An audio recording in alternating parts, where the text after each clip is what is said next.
Bonjour à tous. Bezrat Hashem, dans la paracha de Lech Lecha, nous allons voir l'alliance de Brit Ben Abetarim, l'alliance des morceaux qui est conclue entre Hashem et Avraham. Avant de s'attarder sur l'une des paroles que va dire Hashem à Avraham et qu'on va analyser ensemble, on va d'abord rappeler un principe que mentionne le Ben Ishraï à maintes reprises dans ses écrits. Il faut savoir que de la même manière qu'à notre époque, nous avons des kabbalistes dans la génération qui connaissent précisément les kavanot de la tfila, c'est-à-dire en fait les intentions kabbalistiques qu'il faut avoir dans chacun des mots de la prière. Et grâce à ces intentions kabbalistiques, ils ont la possibilité de pouvoir influer dans les mondes spirituels supérieurs et ils vont pouvoir provoquer des mouvements au niveau de ces mondes. Ils vont pouvoir provoquer également parfois des unions entre certains mondes qui seraient plutôt de tendance masculine et d'autres de tendance féminine. Donc ils vont réussir à les unir ensemble. Et en fonction du moment auquel nous nous trouvons, alors ces kabbalistes ont la possibilité de pouvoir influencer sur des mondes plus ou moins élevés. Par exemple, le Shabbat, on va être à un niveau qui va être bien au-dessus de tout ce qui est fait tout au long de la semaine. Et donc, de la même manière que ces kavanot existent à notre époque, et donc il y a certaines personnes qui les connaissent, alors également, il faut savoir qu'à l'époque de nos patriarches, et même à l'époque du Beth Amikdash, les chachamim, les tzadikim, avaient connaissance également de ces kavanot.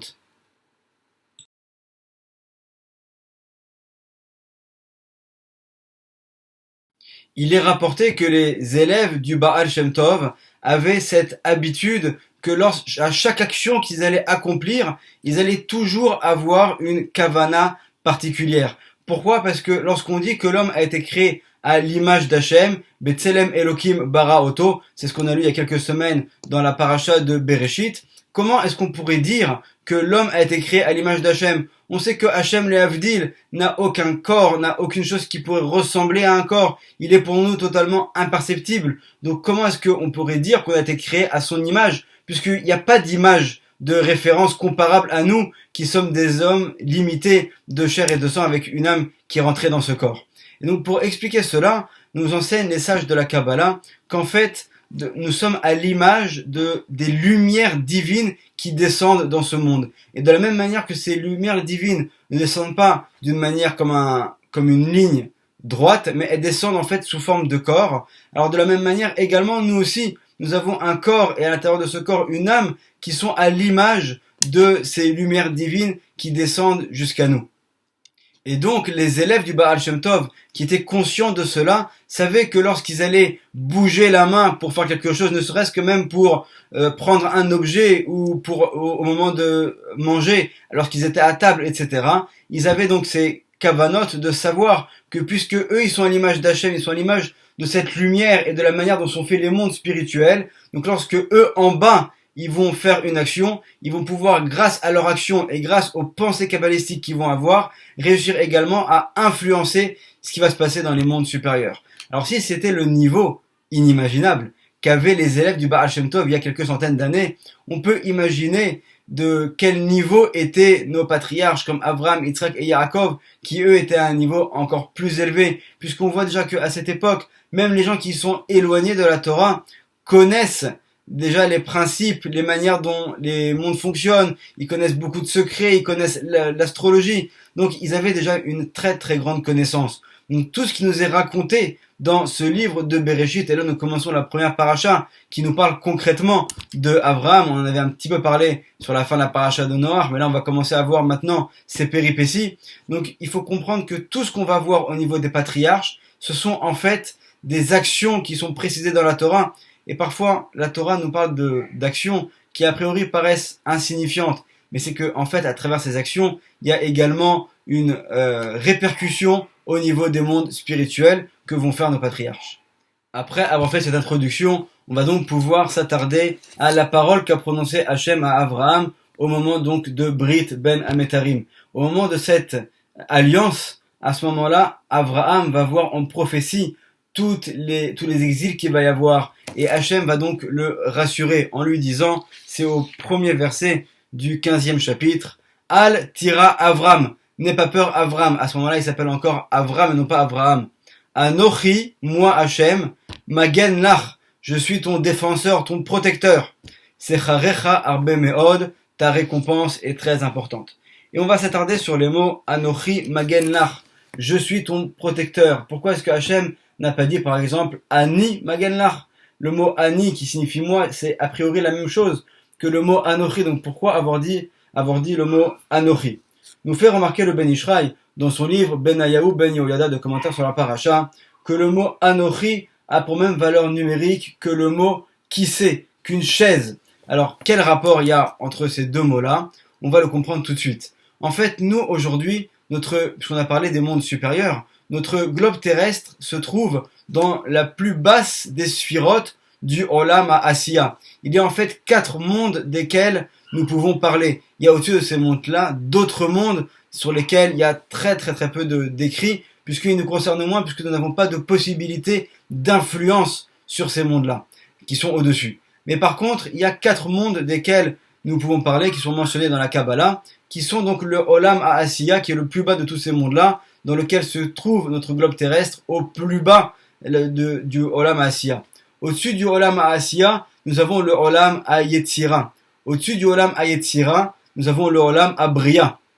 Et enfin, au-dessus du Olam Bria, nous avons un monde qui est beaucoup plus grand que les 3 premiers, que les 3 plus bas, qui est le Olam Atzilut, qui est un monde qui est vraiment énorme si on devait parler en termes de qualité spirituelle, et qui est composé lui-même de 12 partsoufim, de 12 parties différentes. Et en fait, nous, tous les Shabbats, au moment des prières du Shabbat, déjà, ça commence un petit peu dès le vendredi après-midi, des mincha de vendredi après-midi, mais en particulier au moment de Kabbalat Shabbat et ensuite de la prière du soir du Shabbat, et enfin le lendemain également, au cours de toutes les prières qu'on va avoir dans la journée du Shabbat, on va provoquer donc des unions à différents niveaux dans les mondes supérieurs. Et ensuite, lorsqu'arrive le moment de Motzei Shabbat, on va faire Arvit et on va rajouter, après la prière de la Hamida, un passage qui est le passage donc de Vi'i Noam Hashem Elokenu Alenu Umaase Yadenu Konena Alenu Umaase Yadenu Koneneu. Et dans cette phrase que nous allons prononcer après la Hamida, il y a également d'autres choses avant et après. Au moment de cette phrase, nous allons en fait faire descendre ces lumières qui étaient tout en haut dans le Olam Hatzilut que nous avons fait pendant Shabbat, toutes ces unions que nous avons provoquées pendant Shabbat, nous allons les faire descendre ensuite dans les mondes du dessous pour qu'ils viennent nous éclairer également dans les mondes jusqu'à nous où nous nous trouvons et que toute la semaine nous puissions avoir cette lumière du Shabbat qui puisse descendre jusqu'à nous. C'est donc une kavana, une pensée que nous devons avoir au moment où nous récitons ce verset au moment de Motzei Shabbat. Et là, nous dit le Ben Ishraï quelque chose de très intéressant. Il nous dit, c'est vrai que nous, à notre époque, le seul moment où nous pouvons dans la semaine faire descendre ces lumières aussi hautes du Olam Hatzilut jusque au Olam Abria, donc du Olam Hatzilut qui est le plus haut à celui qui est en dessous, et ensuite de celui qui est en dessous, l'Olam Abria, ça va aller ensuite aux 2 suivants. Le seul moment dans la semaine où nous pouvons le faire, c'est au moment de Motzei Shabbat, où nous avons encore cette possibilité de faire tout de suite descendre cette lumière du Shabbat sur les jours de la semaine et qui était dans les mondes supérieurs, voire les mondes qui sont plus inférieurs. Ça, c'est ce qui nous concerne à nous, aujourd'hui, à notre époque. Mais nous dit le Ben Ishraï, il faut savoir que Abraham, lui, avait la possibilité à tout moment de faire ça. C'est-à-dire ce que nous pouvons faire aujourd'hui, à un moment très précis et à un moment très court de la semaine, Abraham, lui, était à un tellement haut niveau qu'il avait la possibilité tout au long de la semaine de faire la même chose et de faire descendre des lumières extrêmement élevées aux mondes qui sont plus en bas.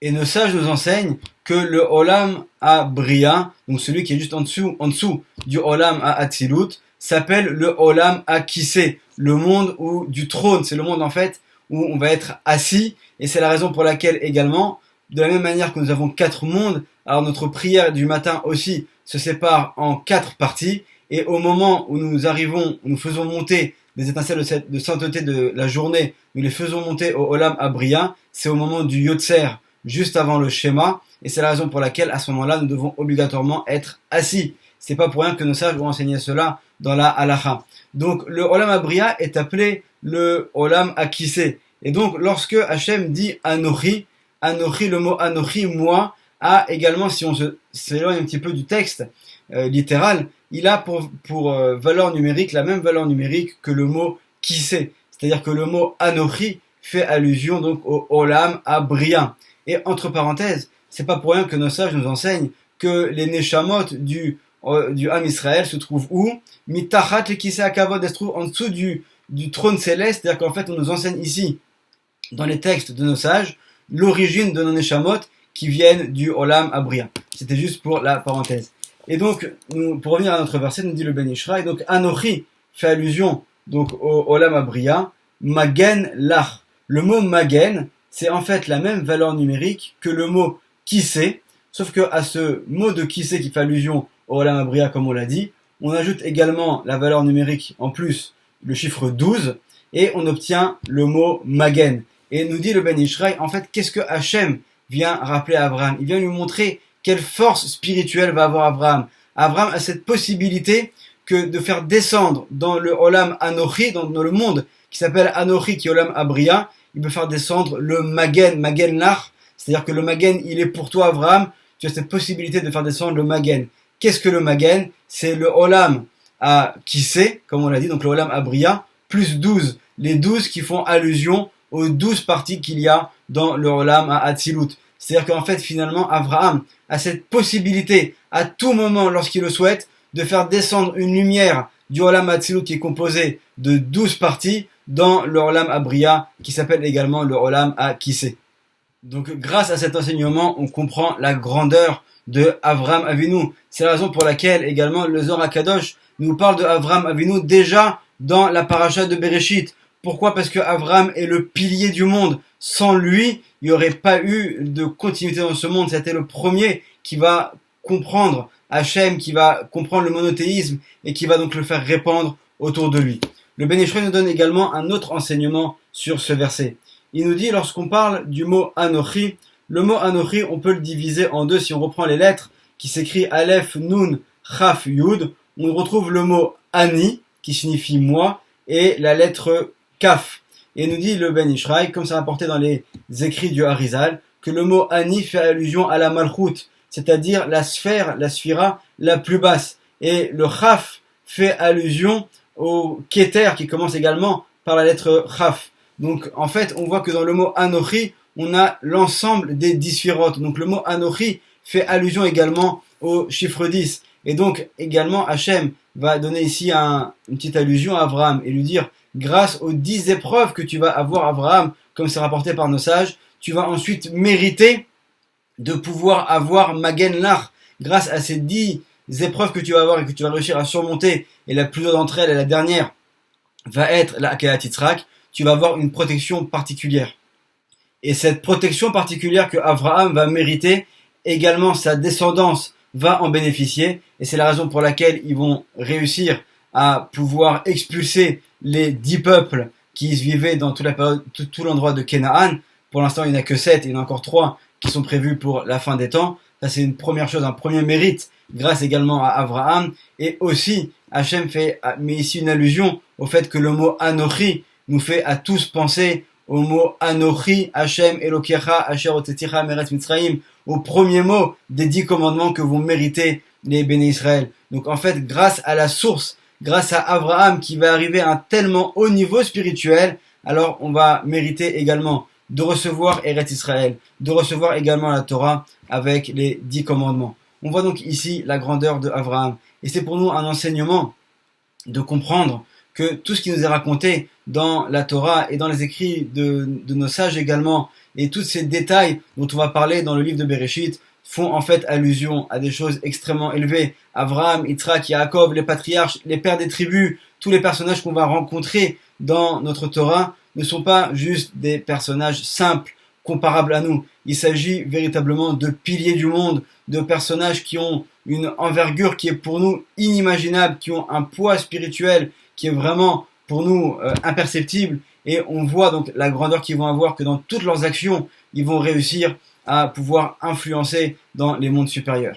Pour terminer, puisqu'on a beaucoup parlé de cette possibilité que nous avons d'influencer dans les mondes supérieurs, le Ben Ishraï, dans son livre Torah Lishma, si je ne me trompe pas, pose la question suivante. Il dit, mais est-ce qu'il y a une obligation à ce moment-là d'apprendre les intentions kabbalistiques dans la prière, puisque si c'était si important de pouvoir influencer dans ce qui se passe dans les mondes supérieurs, alors est-ce qu'il n'y aurait pas peut-être une obligation pour chacun d'entre nous d'apprendre cet enseignement? Et là, le Ben Ishraï va nous apprendre un grand chidouche. Il nous dit, sache que lorsque les sages de la grande assemblée ont écrit le texte de la Hamida, à travers les mots de la Tfila et en particulier de la Hamida, ils ont caché les secrets des unions et des mouvements qu'il y a dans ces mondes-là, et des kavanot de la Torah, de la Kabbalah. Et donc, même celui qui ne les connaît pas, par le simple fait de prononcer ces mots de la prière avec concentration, il va arriver à provoquer les réparations qu'il faut dans les mondes supérieurs. Donc, Bezrat Hashem, que nous puissions avoir le mérite que toutes nos prières soient entendues là-haut et que Hashem puisse exaucer notre prière, qu'il puisse enfin sauver son peuple, nous envoyer à la délivrance. Bimera be'amenu uberachamim. Amen ve'amen. Shabbat shalom.